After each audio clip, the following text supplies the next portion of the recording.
Hello, everybody. I am Nina Soden, urban fantasy author of the Blood Angel series and the Sector C series. And today I am so excited to have author Cindy Schneider here with me. She was born in a small Kansas town on the Missouri River. She grew up in a house that had avid readers and overflowing bookshelves. Her first full-length novel actually took shape in her parents' living room while she was still in high school. That is amazing. And not on a computer, on a typewriter. Yes. So while her main focus is adult epic and urban fantasy, she also pens the occasional thriller or post-apocalyptic story.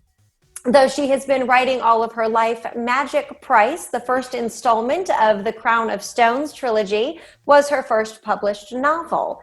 With the completion of the Crown of Stone Trilogy, she is embarking on a brand new path with her multi-award winning urban fantasy series, Nite Fire, which we are going to talk about today. I'm very excited. This little thing came in the mail this week for me. I'm very glad you got it in time. Me too. Okay, so first, tell me just a little bit about yourself, and are you a full-time author? What does your writing process look like? I do write full-time. I'm home during the day with my children, although there's one less at the moment. Our oldest is off at college for his first year. A little different first year than we hoped, but and then I have my other son is starting high school this year. So normally my days are quiet while they're in school. So everyone leaves the house in the morning and I usually spend the morning writing. I am not a morning person at all, but for some reason, morning is my time for writing. That's just when it all flows. Okay. Then the afternoon is for everything else that we have to do as indie authors. Occasionally I continue the writing through the day if it's really going well. Other than that, we have 2 cats and a hound dog, and my days are very filled, letting them in and out 20 times a day. Yes. I always call our cats and our dogs my coworkers because I work from home. So those are my coworkers. Yes. We have an older cat who yowls through the house all day. You might hear her at some point. I have no idea what that's about. Sounds like she's saying hello every time she yells. But as far as my writing process, I generally start a story with a very general idea and a character. Okay. Like with Nite Fire, I wanted to write about dragons. I always had an interest in urban legends. And I love shows like Supernatural, and then I wanted to do something very different. I love murder mysteries, but I'm not a murder mystery author. I need to make things up, like really make things up. So I usually start with the character and what they like, what they don't like, their hopes, their dreams, their past, their future, what they eat for breakfast. I mean, once they're fleshed out, then the story kind of evolves from them. Okay. Once I know. So you don't plot it all out? Are you a pantster? I'm a little of both. I start out, it's very free flowing. Okay.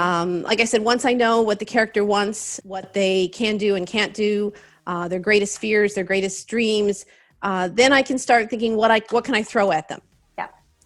What are the terrible things that I can do to them? That's torturing them is the best part. Seeing how they can get out of it or not. What it does to them when they can't. So it all flows from them. Once I know what they can do and what they can't do, then the story really starts to take shape. So my general idea and the characters start out, and I will usually plot out the first 10 chapters, maybe. Okay. On paper. I always start on paper in a notebook because these are not complete sentences most of the time. In fact, half the time I can't read it afterwards when I go back because my handwriting is so terrible. So I plot out about the first 10 chapters, and then I go to the computer and I start, typing it all in, and I fill everything out, and I really expand on, what I'd come up with. And then once that's down, the story starts to take shape. And then I will usually plot out the next 10. And by then I usually have an idea of what the ending is going to be and where I need to get to.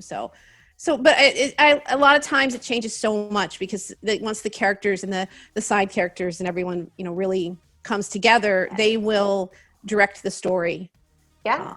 Like my Crown of Stones trilogy, by the time I got to the third book, the dialogue was just like, I didn't even have to think because the characters literally were like writing it themselves. It's like one person said something, the next person like, well, this is obviously what they're going to say. Right. It's like they talk in your head is what I always tell my husband. They're just, the voices keep talking. And when they stop talking, that's when the story is done. Yes. Yeah. I love the covers of that trilogy, which I see on the wall behind you. They are fantastic. Thank you. They just draw you in. Well, each one is a pivotal moment for the character from that book. Gotcha. Okay. And who designed those covers? His name is Alan Dingman.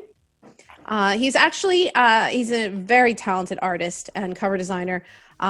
He works for Simon & Schuster, actually, in the art department there. But I've known him for many, many, many years. Our oldest met when they were like 2 at a play place. His wife and I became friends because our kids just kind of hooked up, to start playing and running around together. And when I decided to self-publish, I knew I wanted him to do your cover. So I just went straight to him. I didn't even consider anyone else. They are beautiful. Thank you. I think he did a phenomenal job as well. So tell me a little bit about Nite Fire. Give me the elevator pitch for this book or this series, the first book and then the series. Okay. Nite Fire is a supernatural murder mystery with dragons. There you go. There's your one line right there. There it is. That's the elevator pitch right there. That's awesome. It features Dahlia Knight, who is a half dragon, half human shapeshifter. Is this her? Yes, that's her, from a parallel world ruled by dragons. The entire series is based on the fact that all of our creatures from our myths and legends actually exist, but on parallel worlds. Rips form between the worlds, these creatures come through, and that's where all of our sightings and all of our legends have come from.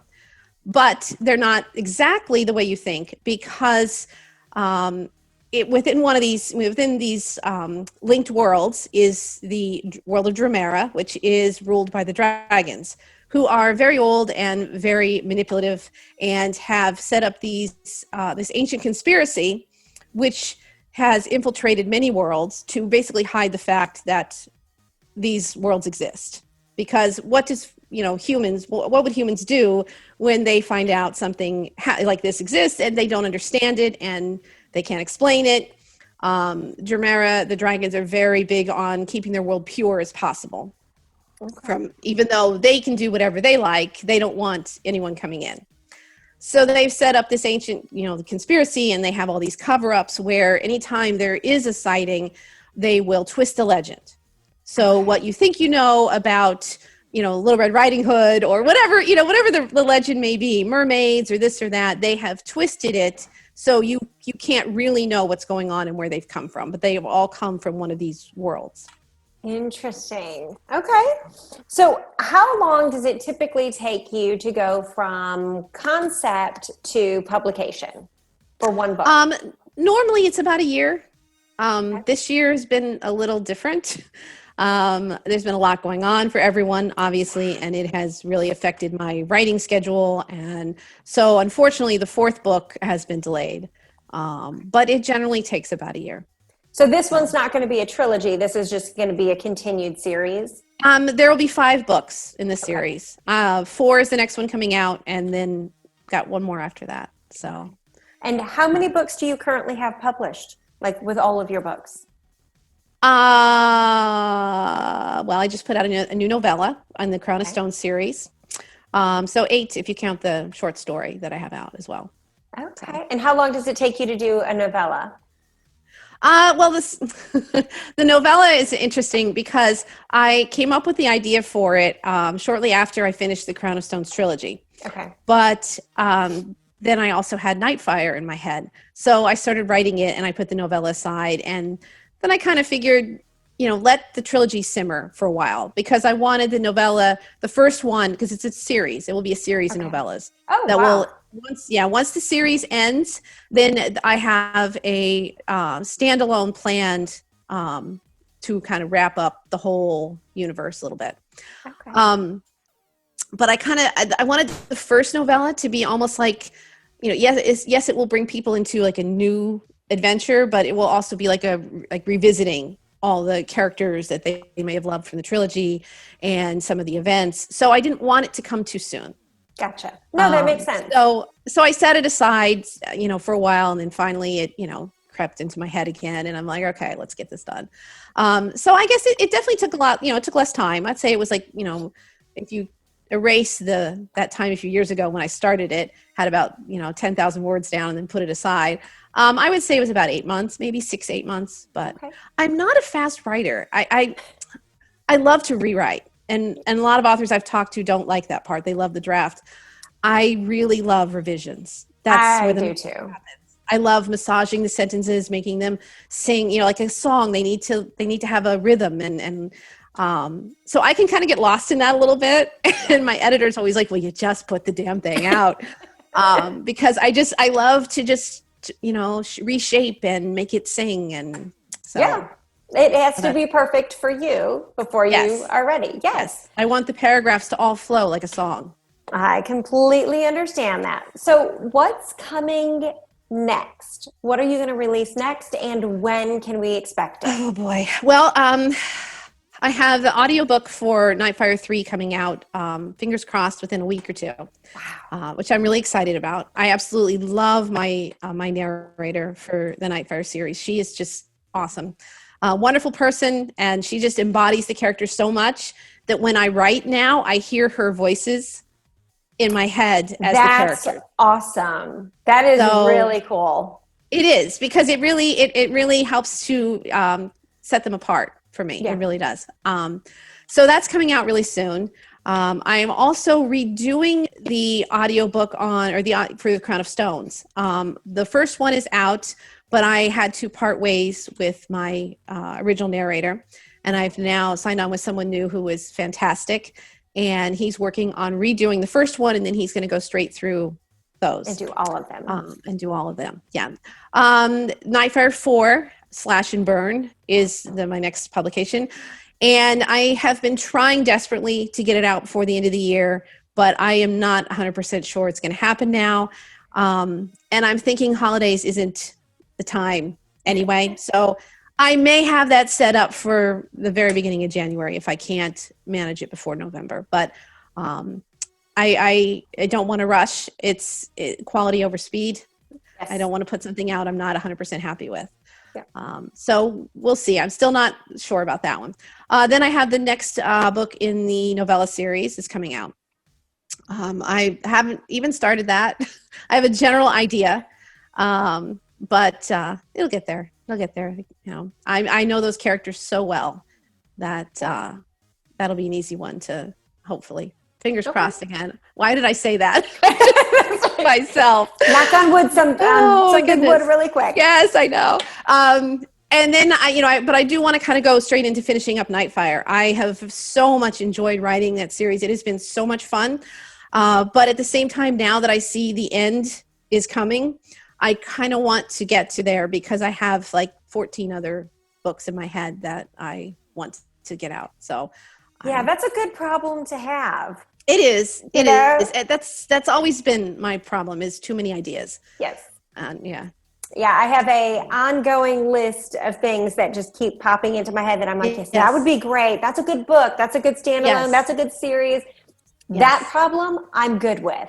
I can add to that anytime. Yes, I get very impatient, but at the same time, I know that it's going to take me a while to get there. But I feel like once I get Nite Fire behind me, then I'll have the novella, but then I can have something else on the side that I'm working on as well. Right.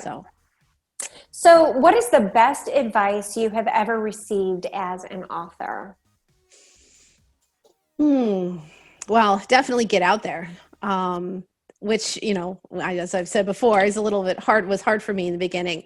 Yeah. Getting out there, meeting people, sharing your work. I wrote for a long time. I called myself a closet writer because I wrote for many, many years with very few people knowing that I did it.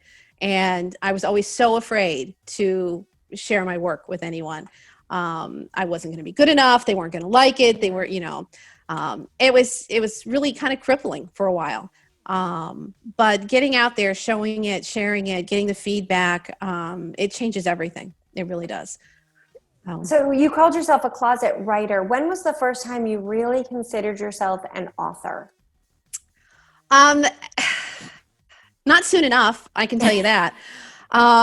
Once I started sharing my work with other people and getting feedback and really diving in, and I was sending out query letters for a while. I was considering going the traditional path. I think that's when it really kicked in. I started going to conferences and learning what I needed to do, and reading everything I could get my hands on. And it was always, my husband and I had always decided that when we had children, I was going to stay home. That was very important to both of us. But that when it was time for them to be old enough for me to do something else, this was what I was going to do. This is what I wanted to do since I was 16. And he was very supportive of that. So I think once they were old enough to be in school a majority of the day, and I had the time to devote, I think that's when it really kind of flipped a switch for me. And I felt like, okay, now, yes, I still got the mom hat on, but I've got hours in the day now where I can wear the author hat and really move ahead with this now. So when was Magic Price published? What year was that published in? The paperback came out December 2013, and the ebook right after in like January 2014. I did the paperback first because I was dying to hold it in my hands, and I couldn't. That there was just no question about it. I'm like, paperback first. Yeah. So that's kind of the way it went. So you decided to go indie. You sent out query letters. What made you stop that process and do the indie route? And would you do it again? Are you glad you went that way? 100%. 100%. It was the best decision I ever made. I absolutely love what I do. Tell me why. I have full control, for one thing, over my cover, my price, my words, my schedule. I couldn't imagine someone coming to me and saying, no, this character doesn't work, cut 30,000 words, whatever it is. I never thought of myself as a control freak until I did this. You're like a baby. I mean, this is yes. easy. You don't do this in a day. This is not something you're like, oh, I think I'll write a story. And this is a lot of work, and I think that people don't necessarily understand. Oh, yes. How much goes into this. This one right here is 395 pages. Yes. 395 pages. That is a lot of work. Well, if you want to talk about Magic Price, my the first draft of that book was 286,000 words. Yeah. It's now about 160. Okay. And that's still very high for, epic fantasy. Epic fantasy, I think usually around 140 it's not unheard of. There are plenty of epic fantasy that are big books, but that's my door stopper. It's my weapon. I always say it would, you pick that one up, someone comes in your house and whack them in the head with it. But and I really firmly believe in telling the story how it needs to be told, regardless of whether it's 100,000 words or 30,000 words. Yeah. Tell the story. And I could not imagine giving up the control of that now, especially since I've had it. Maybe if I never had it, I wouldn't know the difference. But as far as how I went down this path, I had always planned on being traditionally published. That's what I wanted to do. But I sent out quite a few query letters, and I wasn't getting any bites, of course. And I got one who I didn't realize it at the time, but he was one of the top fantasy agents in New York City.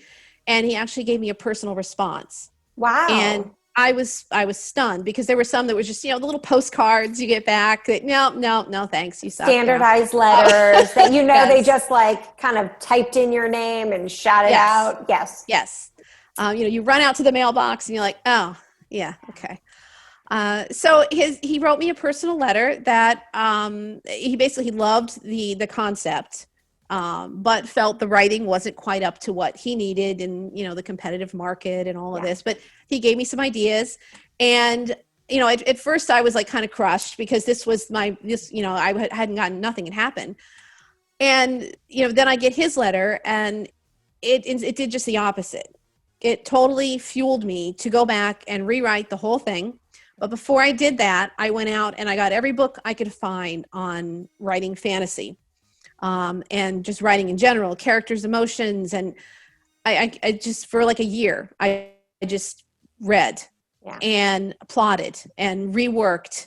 And then by that time, I guess it was probably a year and a half had gone by. And I was too impatient then. I was like, I can't wait another year to get an agent, another year to get, a publisher, I can't do it anymore. I was too excited because I knew the story had taken shape into something that I was proud of and I was ready to share with the world. Yeah. So then I discovered, that was when CreateSpace was still in business, and I discovered them, and it was like lightning struck. And I'm like, I can have the best of both worlds now. I can get it out there now. I can hold it in my hand and get the process started. And it just kind of snowballed from there. So I wasn't expecting anyone to actually buy it. It's always fun when you get that royalty and you're like, wait a minute, this means somebody purchased my book. Yeah. Yes. So obviously it's going well. You are a multi-award winning author. Tell me about that. What awards, what books? Well, I have a whole bunch of them on the wall that you can't see right now. I can't see. I know. Most of them are for Nite Fire, only because I was very afraid of entering any award contest at first. So many of them have like publishing dates where if it was published prior to this date, you can't enter. So Magic Price was kind of, aged out, I guess, of a lot of the different contests that I entered. But the Reader's Favorite International Book Awards, that one I still was able to enter Magic Price. So that one won a bronze for fantasy, and Nite Fire won the silver the same year. So we got invited to the award ceremony down in Miami. And so my husband and I went down. That was a wonderful weekend. I was just, that was awesome. You're up on the stage and you have medals. And, they really did a nice job with that. So awesome. Yeah, I just, I think I'm trying to think, 5 or 6, I think Nite Fire has racked up. And then I try to enter, the little cover awards and stuff. That's just a fun thing to, to do. But I honestly though, it's very rewarding, to get the certificate in the mail or whatever it is they're sending you. But some of my greatest moments are just hearing from the readers and what the stories have done for them. So very cool. So what is the hardest part to you about being an author? Time management. I still struggle. I still struggle with it. It doesn't matter what I have planned out. Something's going to come up to, mess with my schedule. And it doesn't, there may be plenty of days where I'm like, okay, this is it. I'm going to sit down and I'm going to do this. And then, doorbell rings, phone rings. My husband's like, this needs to happen, or my kids are sick, or, it's, when I first started this out, I was such a night owl. I would stay up till 2 or 3 every night. Even when I had to get up in the morning, take the kids to school, I was up, writing and plotting and whatever it was I needed to do. Yeah. And then that's because the mornings were a little busier. They were littler, I had to get them going and get them fed and get their backpacks ready and all that. So it's just an ever changing schedule. So that's kind of hard for me because I'm definitely more of a schedule person. Yeah. The time management can be difficult as an author, that's for sure.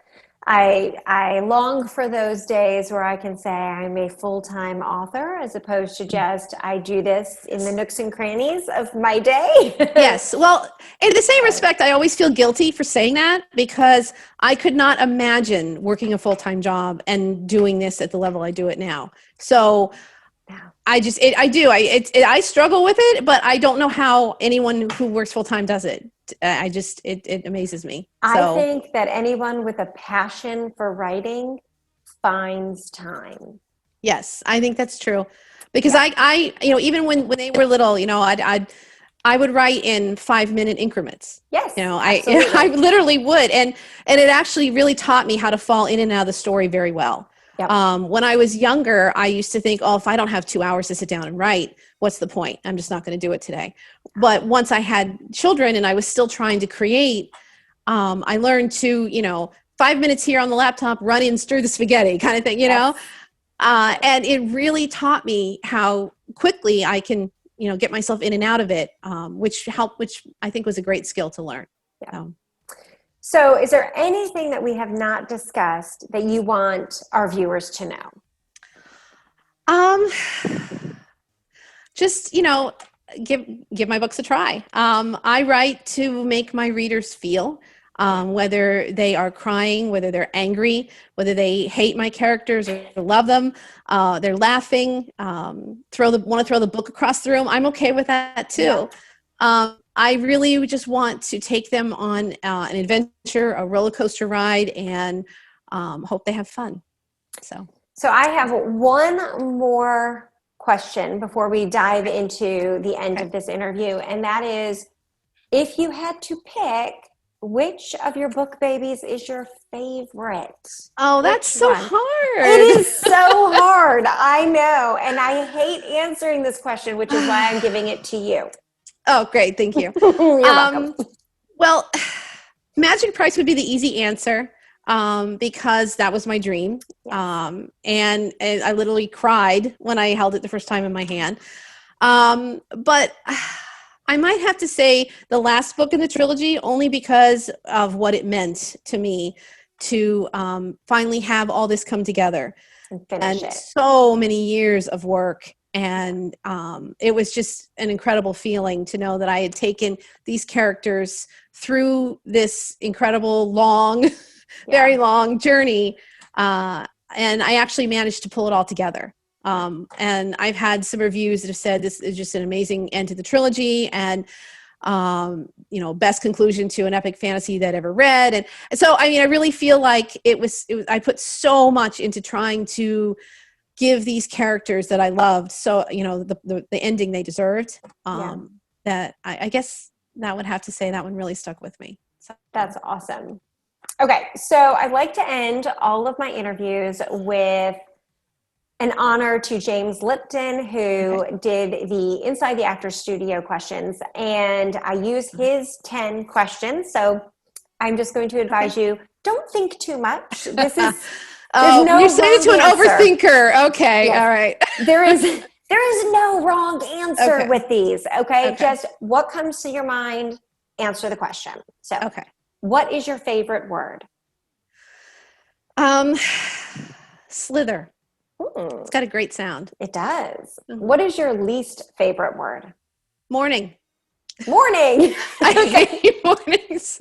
Okay. I can't wake up for nothing. What turns you on? Intelligence. And what turns you off? Stupidity. What sound or noise do you love? Thunder. I've always loved thunder. I grew up in Kansas. We were always out watching the storms roll in. What sound or noise do you hate? My alarm clock. Oh, amen. What is your favorite curse word? Well, let's see. I don't know if you can read this one or not, but that's a fucking easy question. All right. This is my favorite mug. So that's yeah. Awesome. Yeah. I love that. Okay. What profession other than your own would you like to attempt? I always had an interest in special effects makeup. I loved that.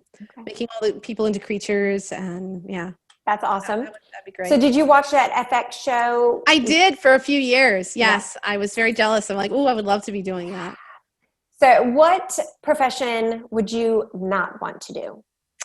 I architect. I can't draw a straight line and I hate math. So Okay. there you go.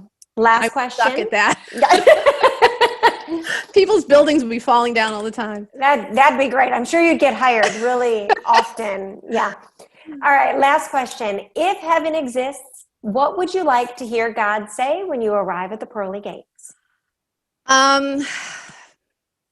Every day's Wine Wednesday. Ooh, yeah. Okay. That's good. I like that. All right. So that is the end of my questions. I will have links to where you can find her books down in the description below. I advise everybody to go out, buy her first series, buy her second series, whether you get it in Audible, whether you get it on paperback, which I prefer, or whether you get it in ebook, get the book and support her, because we have to support our indie authors. I'm a huge advocate of that. So definitely go out, buy her book. And everybody else, have a great day. And thank you for doing this interview with me and joining me today. Thank you for having me. It was awesome. Thank you.